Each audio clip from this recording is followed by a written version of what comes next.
The storm had arrived without warning, thick clouds tumbling across the night sky like a rolling curse. Wind tore through the valley, howling against the old wooden barn like it wanted inside. At 68, Roscoe Ellington had weathered many storms in his time, but tonight something felt off. Deep in his chest, something tightened. Then came the sound, the sharp, desperate scream of a horse tearing through the wind. It was Marlow. Again. Louder than before. Not just panicked. Terrified. Roscoe sat up in bed, heart pounding. He hadn't heard Marlow like that in over a decade, not since the day Inez died. He threw on his boots, grabbed his lantern, and stepped out onto the porch. Rain lashed his face. The barn stood in the distance, just a silhouette under the chaos of the sky.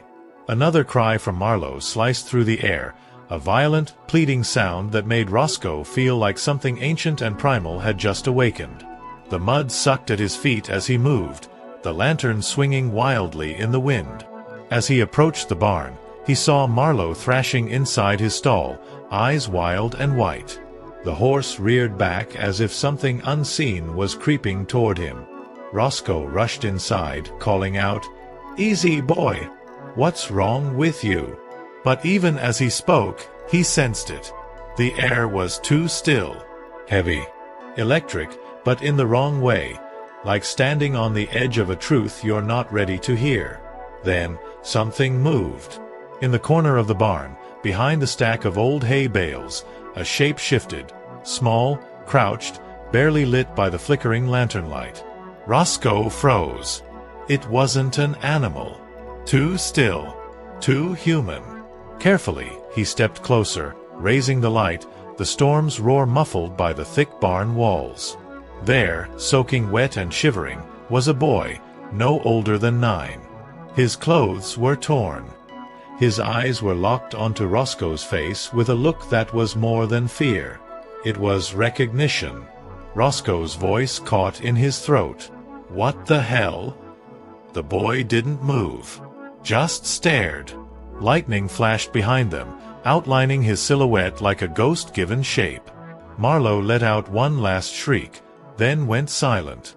Dead silent. The storm outside raged on, but inside that barn, time stood still. Roscoe dropped to one knee, lowering the lantern between them. His hand trembled slightly as the boy whispered a name. Not Roscoe's. Not his own. A name Roscoe hadn't heard in 30 years. Roscoe stared at the boy as if he were seeing a ghost. "Ashby," the boy had whispered, quiet, like he wasn't sure if it was real or aloud. That name hadn't been spoken aloud in Roscoe Ellington's house in over 3 decades. Ashby Ellington. His son. Lost at age 6. Taken by the flood that shattered everything. At least, that's what the river said. That's what the sheriff's report said. That's what Roscoe had forced himself to believe for 30 years so that he could continue breathing. But now, this soaked, shivering child had spoken the name as if it belonged to him. He knelt slowly, unsure if his knees were failing from age or disbelief. "Where did you hear that name?" he asked, voice tight. The boy didn't answer. His lips were chapped, eyes glassy. He was barely keeping upright. Roscoe pulled off his flannel overshirt and wrapped it around the boy's shoulders. "We need to get you inside," he muttered, more to himself than to the child. Marlow, oddly quiet now, exhaled a long, low breath, his eyes still tracking the boy from across the barn. That horse had sensed something unnatural. Maybe something that Roscoe had buried too deep. Inside the house, Roscoe lit the stove, boiled water, and watched the boy, Bram, sit motionless on the old couch, wrapped in a wool blanket. His eyes followed every movement Roscoe made, silently studying. There was something in that gaze that reminded Roscoe of himself. Not just physically, the narrow chin, the long fingers, but something deeper. That old ache in the chest. That loneliness. The same kind of silence that comes from losing more than a child ever should. After Bram had warmed up, Roscoe tried again. Do you live nearby? Did someone bring you here?" Bram didn't speak at first. Then he looked down at his hands and said, "I woke up in the woods. I don't know how I got here. But when I saw the barn, I felt like I knew it." His voice was barely audible, each word sounding like it had been weighed down with history. Roscoe felt the bottom drop out of his stomach. This wasn't just a lost boy. This was something deeper, something connected to him. The wind battered the windows again, and Roscoe looked outside as if expecting someone, or something, to be watching. He hadn't seen another soul on this land in months. No neighbors, no travelers. And no child could have wandered through those woods alone in that storm. There was something wrong, or right, or unfinished. He sat across from the boy, breathing slow. "My son's name was Ashby," he said. "He disappeared when he was about your age." Bram looked up, face pale. "I know," he whispered. "I've seen him. In dreams." Roscoe hadn't heard that name spoken in so long. It sounded foreign on someone else's lips. And yet, the way Bram said it, quiet, sure, like a secret too big for a boy his age, made Roscoe's skin crawl with something between dread and hope.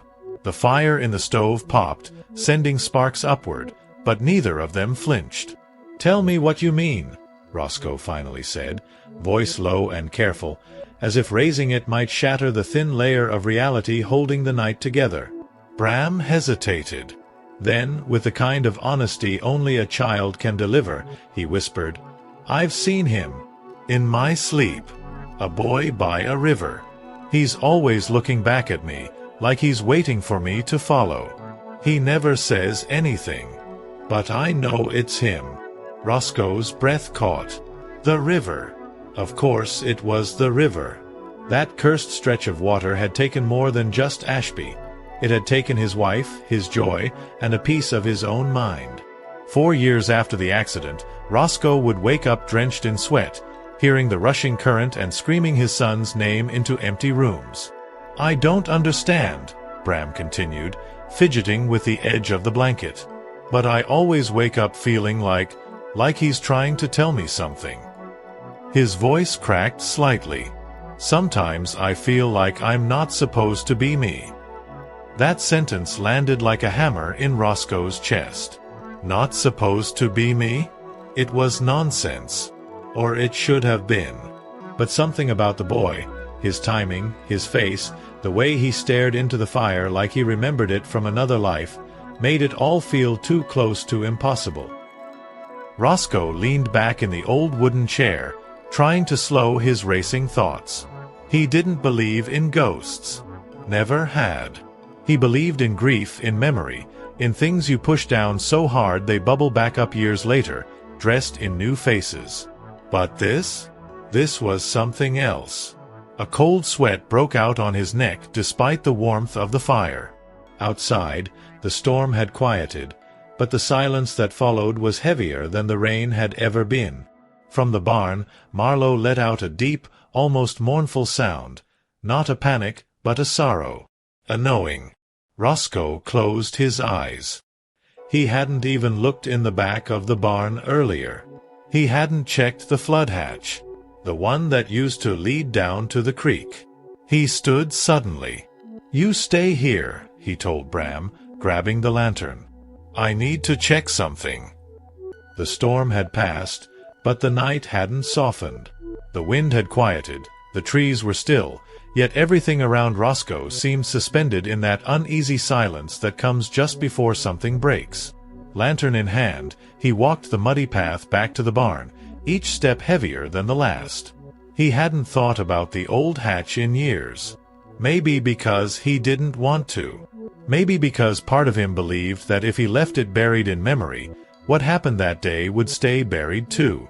The barn door creaked open slowly, revealing Marlow, who stood rigid near his stall. His eyes locked onto Roscoe, as if asking a question only the past could answer. The horse let out a soft exhale, deep and low, then turned toward the far corner, toward the hatch. Roscoe followed the gesture like a man in a trance. The wooden trapdoor was still there, mostly hidden beneath dust and straw. The metal ring handle, once shiny, was now rusted and fused into the wood with time and neglect. Roscoe hesitated. His hand hovered over the ring, fingers trembling. He remembered the day they built the hatch, back when Ashby was just 4 years old, chasing chickens and throwing hay like it was gold. The hatch had been for emergencies, a way to reach the lower fields if the creek ever rose too fast. But when the flood came, they never made it that far. Only Ashby had run toward it. At least, that's what the tracks in the mud suggested. They never found his body. Just a scrap of his jacket caught in the branches downstream. He pulled the hatch open with a groan. The hinges screamed in protest. A rush of cold, wet air rose from the darkness below. The lantern's light barely reached the bottom, revealing the start of a narrow earthen tunnel. The smell of damp soil and mold filled his nose. Roscoe took a step down, then another, until the barn disappeared behind him and only the breath of the earth remained. His heart pounded louder than the storm had. At the base of the steps, he saw it, a small, broken toy truck, half buried in the mud. His hand went to his chest. That truck had belonged to Ashby. He'd carved his initials into the side. Roscoe lifted it carefully, brushing away the years. The initials were still there, A.E. Back in the house, Bram sat upright on the couch, staring into the fire. As if something had just shifted. As if a memory he never lived had just come back to him. Roscoe stood at the base of the tunnel, staring down at the toy truck in his hand like it had just spoken. It was soaked in years of dirt and time, but the carved A.E. was unmistakable. Ashby Ellington. He hadn't seen that truck since the week before the flood. He remembered Ashby holding it up, proud, saying he was going to be a builder like his daddy. Roscoe had smiled back, distracted, hammer still in hand, unaware that memory would one day become a ghost he couldn't bury. Climbing back up into the barn felt harder this time, like the past was dragging behind him with every step. Marlow let out a soft, throaty sound as Roscoe emerged into the dim light. The horse nudged the old man gently with his muzzle, then turned toward the door. Roscoe followed, stepping back out into the cool, still night. The sky had cleared, stars now stretched across the blackness like scars. In his hand, the truck felt heavier than it should, like it carried something more than wood and rust. Back inside the house, Bram hadn't moved. He was still staring into the flames, his small frame rigid, like something inside him was trying to surface. When Roscoe walked in, the boy turned toward him with slow, deliberate motion. His eyes fell to the truck and without hesitation, he said, "That was mine." Roscoe froze. The words hit like thunder. "What did you say?" he asked quietly. Bram blinked, almost startled by his own voice.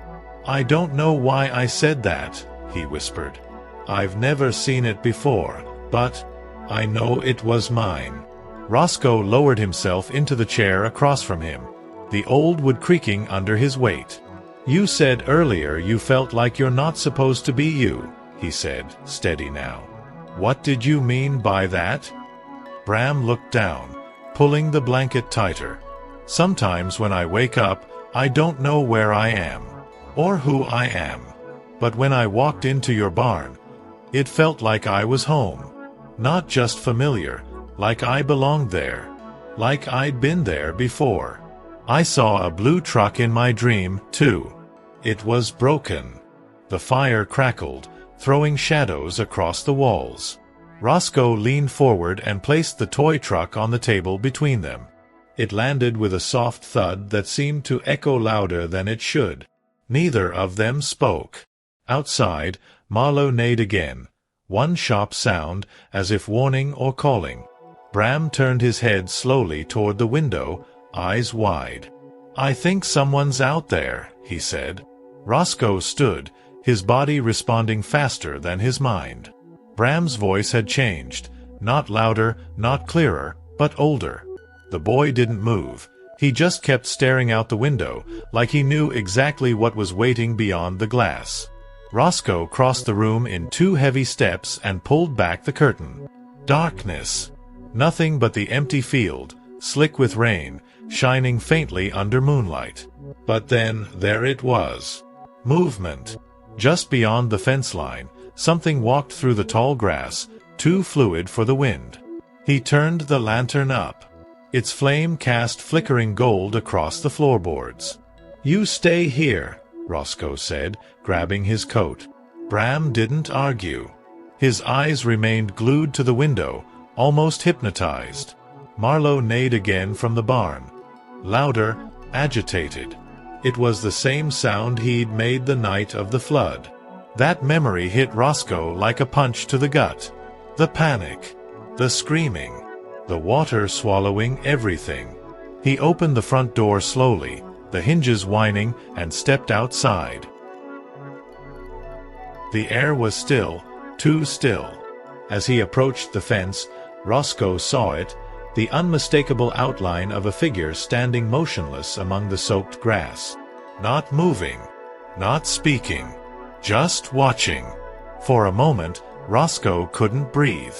He lifted the lantern, its light cutting through the dark like a blade. The figure didn't flinch. It looked small, young. But it wasn't Bram. No, this figure was thinner, soaked, and pale as bone. Its face, when it turned, resembled a boy Roscoe once knew too well. "Ashby?" he whispered, though he hadn't meant to speak the name aloud. The figure tilted its head, like it recognized him. Then, just as suddenly, it turned and began walking toward the creek. Not running, just walking, as if retracing a path already walked long ago. Roscoe stood frozen, unsure if he was dreaming, hallucinating, or following a memory made real. Back inside the house, Bram remained still, his small fingers gripping the edge of the couch cushion. The toy truck sat on the table, untouched, but vibrating slightly, as if something beneath the floorboards were moving. The fire crackled louder now. Shadows shifted unnaturally across the walls. Bram turned his head slowly toward the door, lips parting in a whisper Roscoe couldn't hear. Then the front door creaked again. Roscoe stepped back inside, drenched and pale. His eyes locked with Bram's. "He's not gone," Roscoe said, voice shaking. "Ashby never left." Roscoe closed the door slowly, as if afraid to make noise that might disturb something ancient. Water dripped from his coat onto the wooden floor. Bram didn't speak, didn't blink. He was watching Roscoe the way you watch someone who's just seen a ghost. And maybe he had. The silence between them pulsed, thick as blood. Roscoe walked to the table and sat down heavily, his hands shaking, his breath shallow. "I saw him," he said, eyes fixed on the fire. "Not a memory, not a dream. It was him." Bram looked down at the toy truck again. "He's not angry," the boy whispered. "He's waiting." The words chilled Roscoe more than the night air. Bram was saying things no child could possibly know. Not just the name. Not just the place. He spoke with a familiarity that didn't belong to someone his age. Roscoe stared at the boy now, really stared. The shape of his jaw, the slope of his nose, the way he tilted his head when he was confused. He hadn't wanted to see it before. But now, it was impossible to deny. "Who are you?" Roscoe asked. Not accusing. Not afraid. Just desperate. Bram didn't answer right away. He closed his eyes. "I don't know," he whispered. "But sometimes, I remember things I've never lived. I see faces I've never met. I hear your voice in my dreams." He looked up then, and in the flickering light, Roscoe saw something, just for a second, behind the boy's eyes. Something old. Something familiar. And it broke him. He stood up suddenly, pacing, hands on his head. "This can't be real," he muttered. "You're just a kid. A lost kid. There's an explanation, there has to be. But nothing about the past 36 hours had followed the rules. Not the storm, not the boy, not the figure in the field, and not the feeling inside his chest, the ache that had returned, not from loss this time, but from something closer to recognition. A sudden thud upstairs froze them both. A deliberate sound. Slow, heavy. Not the house settling. Not the wind. Something, someone, was up there. Marlow let out a shrill cry from the barn, a sound of panic. Roscoe turned toward the stairs, heart pounding in his ears. "No one's been up there in years," he whispered. Bram didn't move. The footsteps came again. Closer. Roscoe looked at Bram, whose face had gone pale. The boy didn't speak, but his eyes were wide with understanding.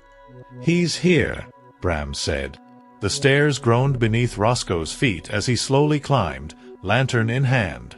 Each step felt like wading deeper into the past. He hadn't been up here in over a decade. Not since he'd closed the door to Ashby's old room and promised himself he'd never open it again. Dust coated the banister. The wallpaper had curled back from the corners like skin peeling from old wounds.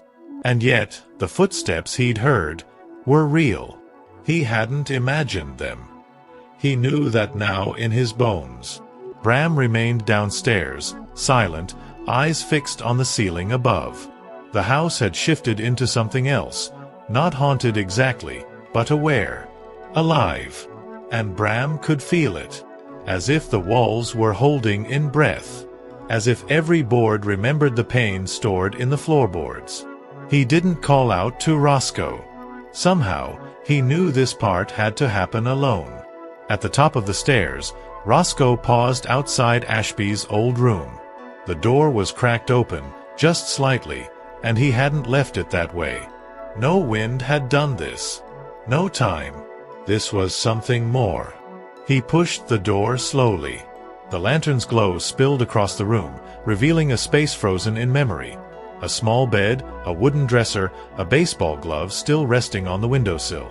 Dust covered everything, but the feeling was fresh. Immediate. Like the room had been waiting for him to return. Then he saw it, the muddy footprints. Small, child-sized, leading from the window toward the bed, then stopping in the center of the room. Roscoe's breath hitched. They hadn't been there before. The mud was wet, as if they had been made just moments ago. He moved forward slowly, afraid to disturb the silence, but even more afraid of what might happen if he didn't. "Ashby," he said quietly, barely a whisper. The name hung in the air like a prayer no one believed in anymore. Behind him, the door creaked. Roscoe turned, expecting emptiness, but the hallway was dark. Silent. Then, suddenly, cold.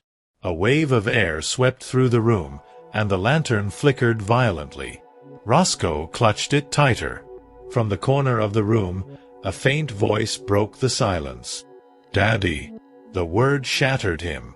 Not because it was unexpected, but because it came from both directions. Upstairs and downstairs. Roscoe turned toward the stairs, heart hammering.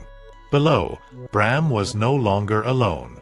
Roscoe bounded down the stairs 2 at a time, the lantern swinging wildly in his hand. The air in the house had changed, denser, heavier, like walking underwater. He could feel it pressing against his skin. When he reached the bottom, the living room was cloaked in an unnatural stillness. Bram was no longer on the couch. The blanket had fallen to the floor, the toy truck lying beside it, vibrating faintly as if still touched by invisible hands. "Bram!" Roscoe called, voice hoarse. No answer. Then, from the hallway near the back door, he heard footsteps, slow, deliberate, child-sized. But not just one pair. 2. Out of sync. One lighter, one heavier. Roscoe stepped toward the sound, holding the lantern high. The shadows seemed to retreat from the light, but not entirely. Something lingered just beyond reach. "Ashby?" he asked aloud, even though he wasn't sure who he was calling for anymore. He turned the corner and froze. Bram stood in front of the old mirror mounted on the hallway wall, a relic Roscoe had nearly taken down years ago but couldn't bring himself to touch. Bram's reflection wasn't alone. Another boy stood beside him in the glass, pale, dripping wet, barefoot. Ashby. The resemblance wasn't just uncanny, it was impossible. The two boys looked like mirrors of each other, their faces separated by time, not blood. Bram didn't flinch. He simply stared, wide-eyed, as if remembering who he really was. Roscoe took a step closer. "What do you want from me?" he asked the room, the house, the ghost, himself. The two boys turned their heads in perfect unison. Bram spoke, but the voice wasn't just his. It was layered, deepened, aged by memory. "You weren't meant to carry it alone," he said. "I've been trying to come home." Tears burned behind Roscoe's eyes. The guilt, the years of silence, the weight he'd buried beneath work, whiskey, and empty nights, it had never left. It had been waiting.